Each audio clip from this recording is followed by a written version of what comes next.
From Fox 8 Sports, this is the Overtime Podcast. From the Fox 8 studios in New Orleans, this is the Fox 8 Overtime Podcast. I'm your host, Sean Fazan, riding shotgun as he does each and every podcast is Andre Johnson Jr. Do not forget the Jr. It's very important to add the JR at the end of his name. Before we get into today's content, be sure to like, share, rate, and review. If you are watching us on YouTube, hit that subscribe button. Get the bell notification for when we drop that fire content. And we are back on this Monday, the last podcast for yours truly in this studio for quite some time. I am heading to the West Coast bright and early Tuesday morning for Saints training camp 2024. The Dennis Allen and Mickey Loomis will speak tomorrow, and then Saints practice begins on Wednesday, their first practice of 2024. And as I've said many times on this podcast, that's when we put the car in drive and hit the gas with no brakes in sight. Andre, how you doing today?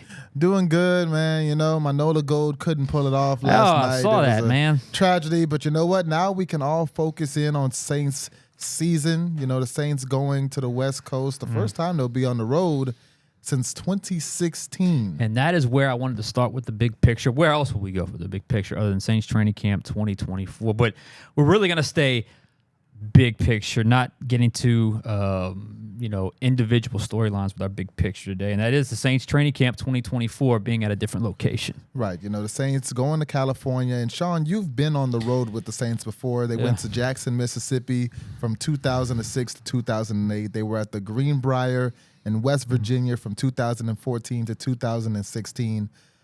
Out of all of those seasons, only one, I believe, was a winning season, and that was in 2006. Their record when they practice at home on airline is actually much better than it is when they go on the road. But the team from Loomis to Dennis Allen, they all say, Derek Carr, they all say being on the road gives them an opportunity to really come together, and that could help this team.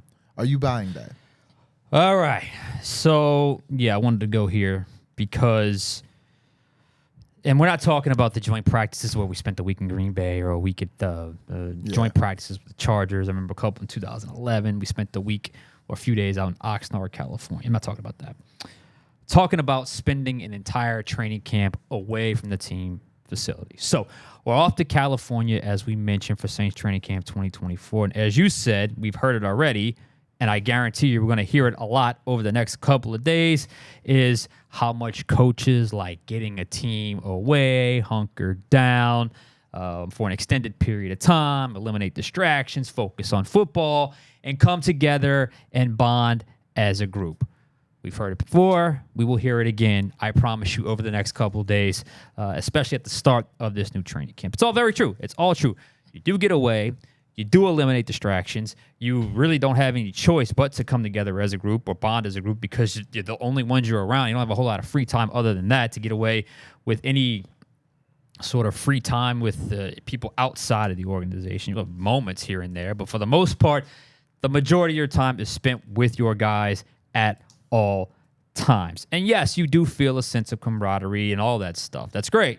That's fantastic. The question is, does it make a difference? Does it have an impact on winning and losing? And honestly, it's great to talk about the idea of coming together, eliminate distractions, and maybe you form relationships on the team that you may not have had it been the standard training camp in New Orleans, in Metairie, on Airline Drive. It's been the last couple seasons. But again, let's not lose sight of the ultimate goal. The ultimate goal is not to enjoy training camp. Yeah.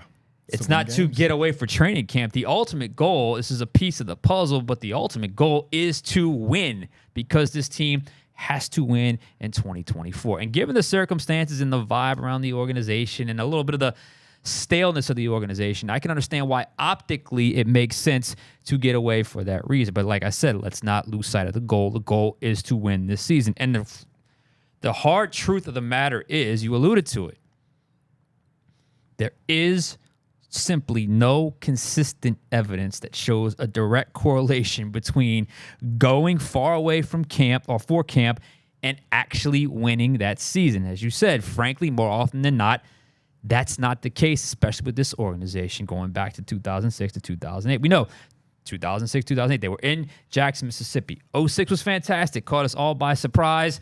They went on their magic carpet ride at the NFC Championship game. It was awesome vibes after Hurricane Katrina. This close to getting to a Super Bowl, it didn't happen. But 07, 08, 7-9, 8-8 seasons, they missed the playoffs. They were duds. 2014, 2016, I was there. We all went to West Virginia, the Greenbrier. We were told better climate to help. I remember the buzz was soft tissue injuries. Helps with soft tissue injuries. What happened was simply this. The former head coach went out there for a golf tournament and had an idea on the spot about having training camp out there. He talked to the guy that ran it, and all of a sudden ideas came. The former head coach wanted it. The former head coach got it. Okay, that's what happened with the Greenbrier. The Greenbrier was fine. We were out there for 3 seasons. The weather was nice. But by the time we left there, it was time to go. And again, on the field, I was one of the ones in 2014 that said, going into that season, that was the season they brought in Jarvis Bird, if you remember it. At the time, he was red hot as a safety. He was a league leader in interceptions. He was one of the best in the league. I was one of the ones that said it. I remember writing a column when I felt it. I remember writing a column apologizing for it because I was one of the ones that drank the Kool-Aid and said it was the best roster I'd ever seen for our Saints team on paper, and it was not the case.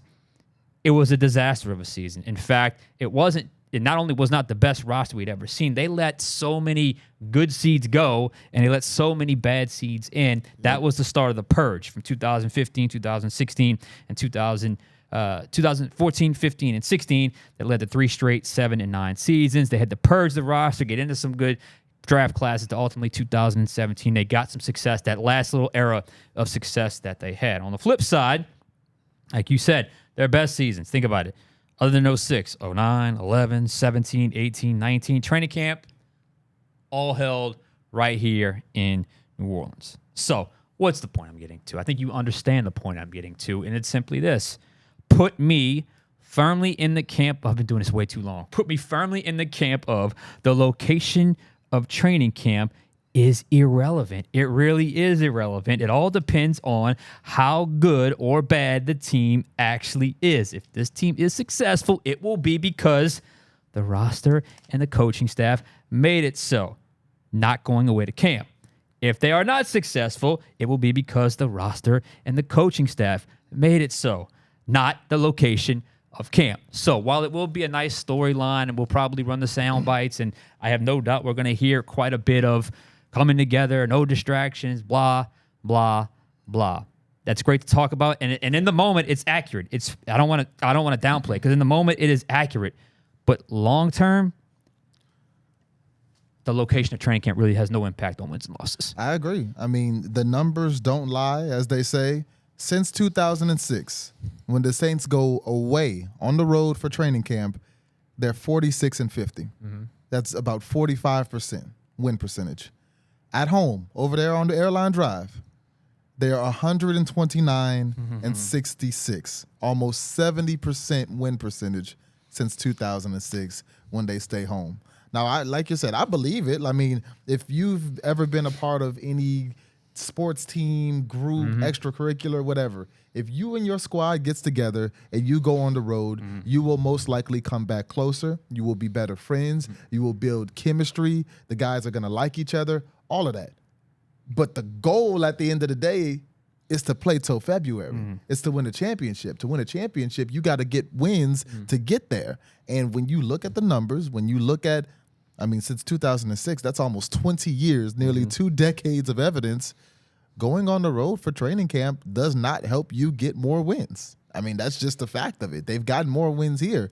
So sure, it'll help them come together. Maybe that'll be helpful since you've got a new coaching staff and you got some new players mixing in. But at the end of the day, if it's not going to help you win on Sunday, then I think it's a lot to do about nothing. Like you said. Look, I just think, honestly, I'm not knocking the decision to do it, because I know logistically it had to happen this year because of the construction at the airline facility and what they needed to get done at the facility when it comes to training camp and all the things that they're doing. So it made sense to change locations just from a pure logistical standpoint. And I mean, I'm not even saying that because they're going to Cali, it's going to be a bad season. It could still be a good season. It could still be an enjoyable experience, and it could be step one into a very successful season. It's just to think that, I don't think anybody really thinks that, hey, they're going away, that they're going to come together and come back and they're going to be a different team. I think the reality is what's going to decide the wins and losses is just how good is the team. Yeah. How good are they? Now, What it can help with, possibly, being away with the eliminating of distractions when you have the new coaching staff, is getting a clearer picture of what you have. Maybe does that happen a little faster? Is that process expedited a little bit because, you have one or two or a few less distractions? I don't know. That could maybe help. Is there a little bit of camaraderie built amongst the teammates? Certainly that could help, because I know last year there was some issues when it came to, locker room culture and camaraderie, and was the team chemistry quite there? Yeah, I could certainly buy that argument. But at the end of the day, it's about wins and it's about losses. And if they are successful this season, as I mentioned before, it will be because of how good or bad, or good or not good, this roster coaching staff actually was, not where they went away to training camp. So that's where I leave it, because while I am excited about California, I don't have a I'm certainly not mad about spending 26 days in like temperatures in the high 70s and low 80s. I don't want to necessarily lose sight of what ultimately is the goal, and that is ultimately to come back to New Orleans and be winners. The Saints be winners this season, because it has to happen, because there's a lot of jobs riding on what happens this season for the Saints. So I think ultimately it's going to be an interesting training camp, because we spent the big picture today obviously talking about the big picture of location and moving across the country for a significant amount of time. Yeah. But once we get there and it's all football, there's a lot of things that are going to develop that I'm quite sure that aren't even quite on the front page of our radar right now, just because it always happens when you get to a training camp, because things change when the pads come on, and then things can certainly develop that you weren't necessarily expecting. So the trip to the West Coast, it can be beneficial. I don't want to doubt that, because better climate, getting out there, eliminate distractions is certainly helpful when you're trying to, just get through the grind of training camp. But I don't think it has any bearing on wins and losses when it comes to 2024 season. Right. What that will ultimately come down to is the talent of the team, as you mentioned. And speaking of the talent of the team, over the last 3 or so weeks, you've been doing something on Fox 8 called the Ranking the Saints Countdown. I've been watching that. At number 20, Kendre Miller at number 20, and we worked our way all the way down to number 1. So now we got to talk about it. Let's get into the top 10. Counting down, let's hear what your top 10 was. All right. It's a good time to recap this before I head on out. It's probably a good time to get this on the record, because, it will inevitably change at some point by the time that season comes. But look, at number 10 was my respect vote. He's a warrior. He's been around a long time. He's dependable. He's productive. He's available. He's lost a step, perhaps, last couple seasons, but I still gave Cam Jordan a little respect and put him in at 10. Again, a little more of a legacy vote right there, because he's Cam, and he's been here, he's done that. So I gave him, this is probably the last year I'll give him that legacy vote, especially if he has a year like last year. But if he bounces back, which is certainly possible, then maybe he'll remain. Number 9, Paulson Adebo, who was a guy I'm very high on, who's a guy I think stands to benefit immensely from this season if he's able to have a big season to get paid next year at cornerback. I think he's on his way to becoming shut down, if not already. I think his presence has certainly been something that has really helped the secondary, which has been pretty consistent over the 2 seasons with Dennis Allen. Number 8, Eric McCoy, center, rock solid, dependable, available. Now he's the most veteran of the group. And we've talked a lot about this offensive line, about how inexperienced that group is.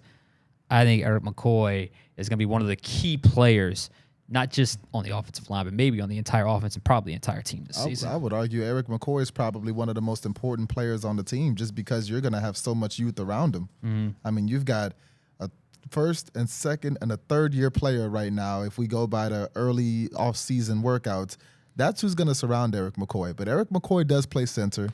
I listened to a lot of Jason Kelsey, the former Eagle center talk, and it really enlightens you to how much a center does. Like, he doesn't just snap the ball and block. He does a lot of, when it comes to blocking assignments, when audibles are made, so much of the offense is run through the center that the average person doesn't realize. So having a veteran there who knows what he's doing and is very good at his job, when you're surrounded by so much youth, he's really the guy who can bring together what right now is the most questionable unit on the team.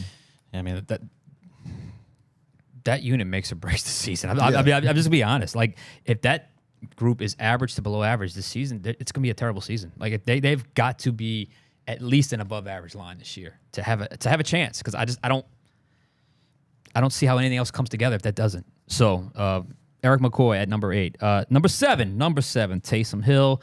Very, very, very curious after the offseason we just witnessed, after the mini camp we just witnessed, after the things we've seen Taysom do. We heard him talk. We've heard the coordinator talk, Clint Kubiak.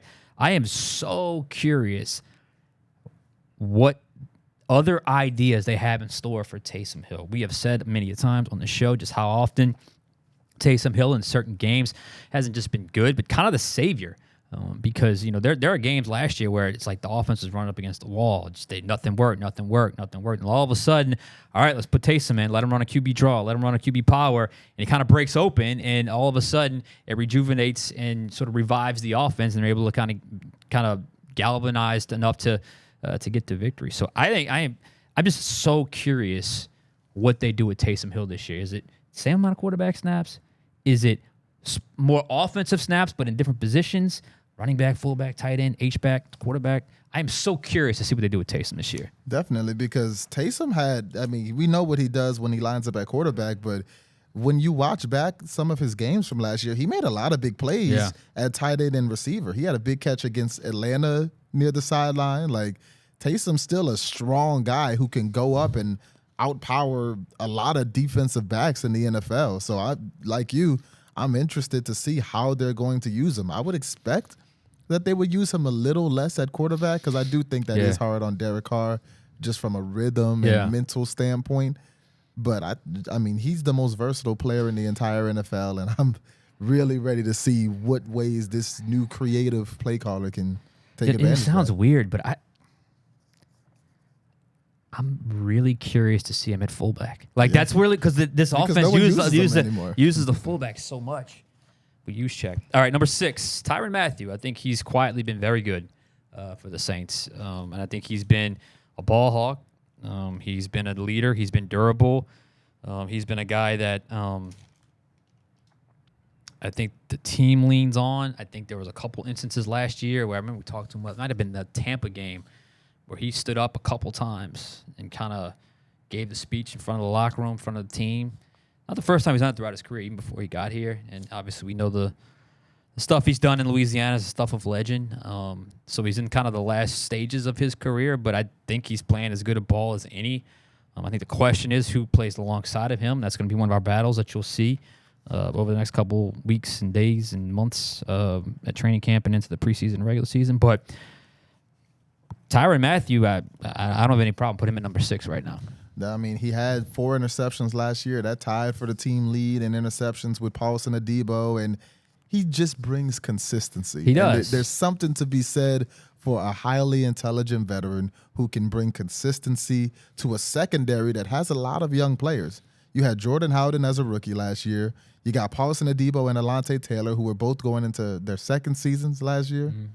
And Marshawn Lattimore was hurt, so you had Ike Yadam around, who's also a pretty young player in the league. So having a guy like Tyrann, when he's surrounded by so many young players, and similar to what I said about Eric McCoy, it's just really helpful to have. And older in his career, he's not necessarily the same Tyrann that was making plays in Kansas City, but still very consistent and a big playmaker, and that's why he led the Saints in picks. So now we enter the top 5. And look, the top 5 for me is this. It's probably interchangeable. This is probably most people's not in this order, but if you had the top 5 players, regardless, just not in order, you would probably name these 5 players. Yeah. So at number 5, I put Demario Davis, and truthfully, I could have moved him up.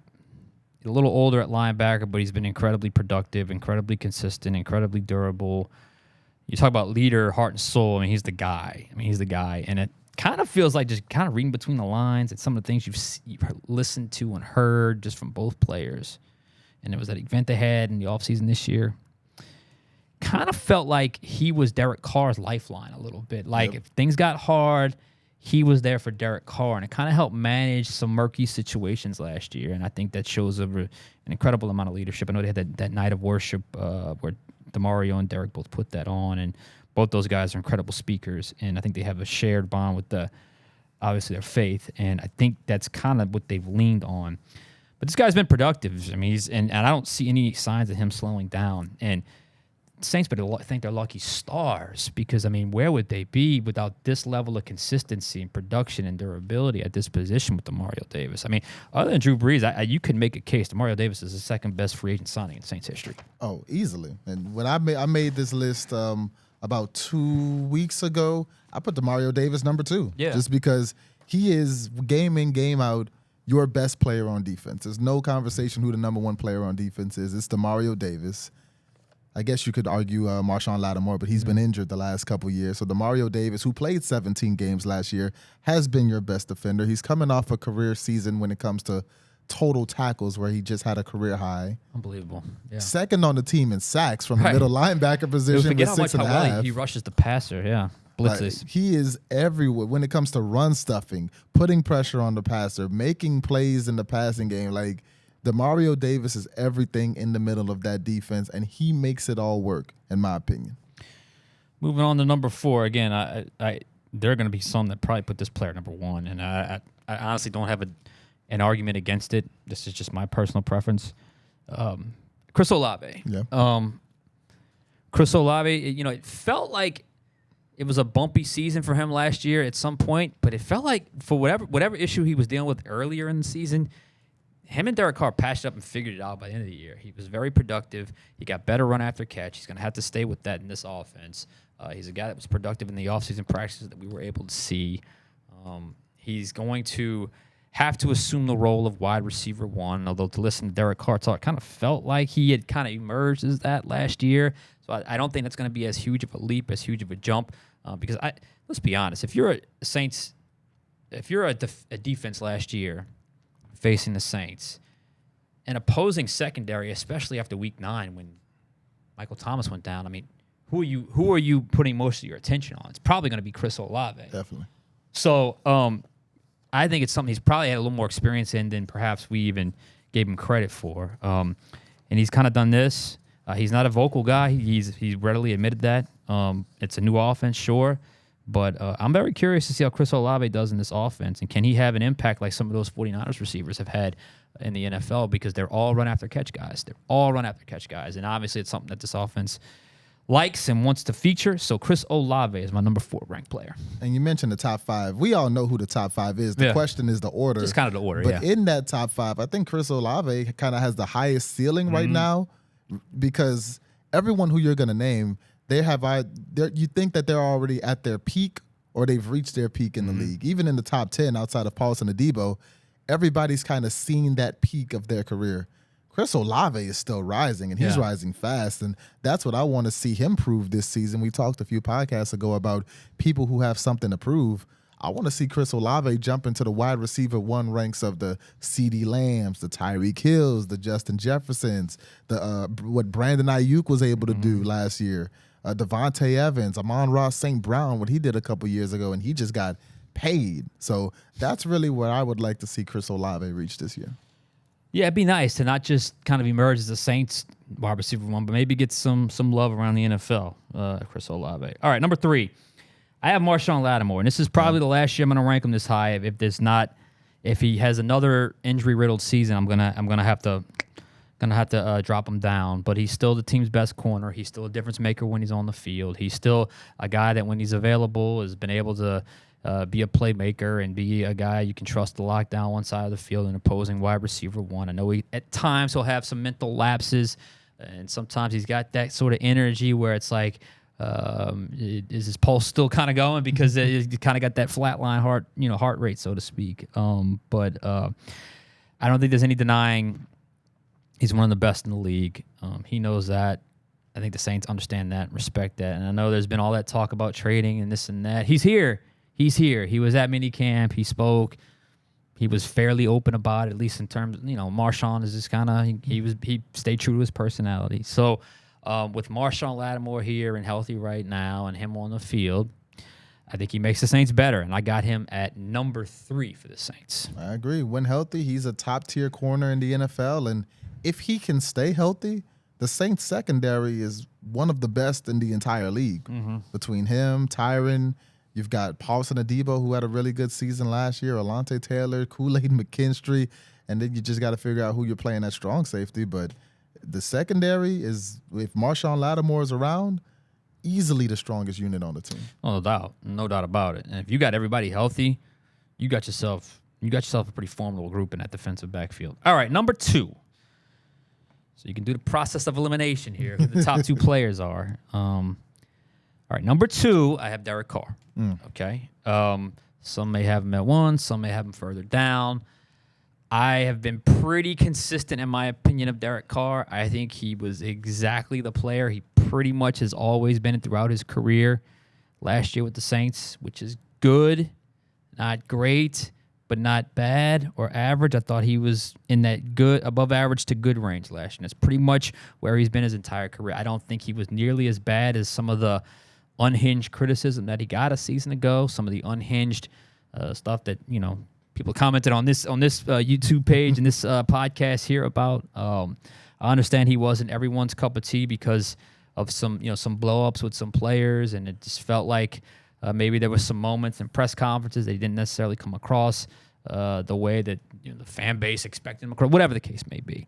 I still think he had a pretty decent season last year. I thought he finished the season incredibly well, and I think they made the move to this offensive coordinator to highlight what he does incredibly well because they saw what he did the final 4 weeks of the season, and instead of having a coordinator that had to kind of change to that, they basically went to a coordinator that is the offense, basically that stretch boot play action system. So I look for Derek Carr to have a solid, good season. In fact, I've said it before. I thought he was the offseason MVP in the practices that we were able to see. So I know the shine is kind of worn off when this comes to Derek Carr, at least with the fan base, and it didn't take long for them to get mad at him. But maybe that's a good thing because I think he's a guy that slipping a little under the radar, at least kind of nationally, NFL-wise, and I think he's a guy that can excel in this offense. And I'm curious because it was so weird last year. It just the vibe around him was so weird because there were some wow moments that he had, and there were some terrible moments that he had. But I think overall, I think he's in a much better headspace this season. So that's why I have him at number 2 with the Saints. Yeah, and he's going to have to be the number 2 player or better on the Saints if they want to reach the heights that they want to get to, because the Saints are not a team that's built like Tennessee when they had Derrick Henry, to where it's like, well, you just have to go out there and don't mess up, and we're going to run the ball like Dallas used to do with Dak Prescott and Ezekiel Elliott. If you want to make the playoffs this year, it's not enough to simply manage the game. Derek Carr is going to have to go out there and change the game. He's going to have to go out there and be the one leading the team and making plays. Last year, 3,878 yards, 25 touchdowns, 8 interceptions. He really, like you mentioned, caught on towards the final stretch of the season. His stats weren't bad. He got knocked out of 3 games. His stats really weren't that bad. He easily could have hit over 4,000. And they had a winning record, so that's why I've always been like, oof, man, the reaction was just a little over the top. Anyway, continue. Yeah, I mean, he wasn't. Is he a top 10 quarterback? Right. No. Is he a bottom 10 quarterback? Exactly. No, he's not. Exactly. I think we would all rank him somewhere in the middle, probably in that maybe 13 to 16 range. Yeah, right. And, Derek Carr with Clint Kubiak at quarterback, at offensive coordinator, there's been a lot of talk around Brock Purdy in San Francisco and saying, Brock Purdy was elevated by the system and the weapons around him. Well, now Derek Carr is going to be in a similar system. So let's see if that system can maybe take Derek Carr, who, let's say, for example, is QB 14 in the league. Can he get top 10 production out of that? Maybe. Drew Brees said that he believes this is a top 5, top 10 offense. If Derek Carr can play at that level, then the Saints can win the NFC South and really make some noise. A lot riding on Derek Carr. Yeah. Because, look, we could talk about the QB2 battle. The bottom line is if they have to go to a backup quarterback, it's over. It's just they don't have any experience. It's going to be tough. Really, really, really tough. All right. Number 1. I think we know. Where's number 41? Alvin Kamara. I'm still giving him the nod. I don't know when you ranked yours where you had Alvin, but I have him at number 1. And I have to tell you, I spent some time on this list because, there wasn't a clear-cut 20 best players because there was some I got thin into the depth chart a little bit just because there's some players that I put on here that weren't necessarily have proven themselves, but that just sometimes is a sign of a roster that's kind of in flux. But I went with Alvin Kamara. We all know the situation involving the contract situation or the contract. He wants a new contract. We'll find out if he arrives. Maybe by the time you watch this pod, we'll know if he's going to be in California today, tomorrow. I know they start practice Wednesday. If he's going to hold out, how close they are. I have little doubt, very little doubt that I have no doubt, matter of fact. We will ask Mickey Loomis and Dennis Allen about Alvin Kamara's situation, especially if he is not here. But even if he is or not there, even if he is there, we will ask about Alvin Kamara and his contract situation, because the last time we saw Alvin, he was taken off, and Dennis Allen knew nothing about it, and we hadn't had a chance to talk to Mickey Loomis. So it'll be the first time we talked to him since then. But even with the different production the last couple seasons, even with, where he's at in his career in terms of age, and, I've been critical when it comes to some body language issues when it comes to Alvin Kamara. Even with all that, I still think motivated, healthy in this system, I think Kamara can revive his career. And I think regardless of where he ultimately ends up with this contract, whatever, if he's on the field when the games count, Kubiak is going to feature him a lot. Yep. A lot is going to run through him. We know we can run it. We know we can catch it. So I still have him at number one just because at the end of the day, even with a few down years, I still think he's the best player in black and gold right now. I went back and forth with Alvin Kamara. I wound up putting him at 5. I had Derek Carr at 1 on mine. Okay. I went back and forth because I felt like Alvin Kamara, he is coming off 2 of the worst seasons of his career. Mm-hmm. And throughout this list, I talked about consistency mm-hmm. with Eric McCoy, consistency with Demario Davis. The Saints haven't been able to really build a consistent running game mm-hmm. in the last couple of years, with Alvin Kamara kind of leading that charge. But then when you look at it from another perspective, you can argue AK is still a top 10 running back in the league. He's probably right at 10. Probably right on the fringe there. Yeah, right. Can you say that Derek Carr is a top 10 quarterback? Exactly. Probably not. Exactly. Can you say that Chris Olave is a top 10 wide receiver? Not right now. Not yet.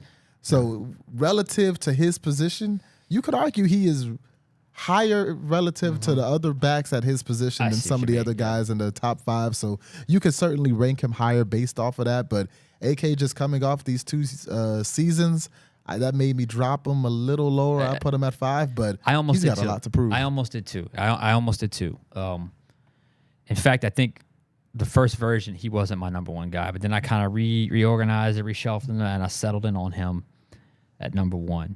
At the end of the season, he could certainly be number 1. We got to be – here's what I got to see from Alvin Kamara in this offense.